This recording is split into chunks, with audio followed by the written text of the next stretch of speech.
يعني قتله وقعد 9 ساعات يقطعه، وفي الاخر يروح ياكل سندوتش كبده ويشرب شاي ويقعد على القهوه وعادي؟ كل ده عشان ايه؟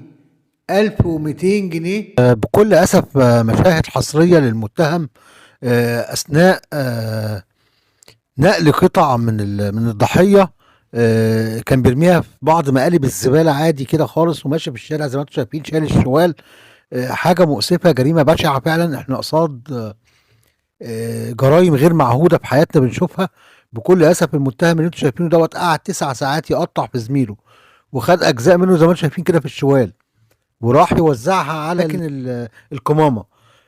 خلص كل دوت مش كده بقى ويسكت؟ لا، ده راح قعد طلب سندوتش كبده وقعد كل، وقعد شرب شاي على القهوه عادي، ولكن في اي حاجه، مارس حياته عادي بدون اي مشكله، مفيش ادنى مشكله زي ما انتم شايفين كده قدامكم. ربنا يعافينا يا رب. احنا قصاد جريمه بشعه.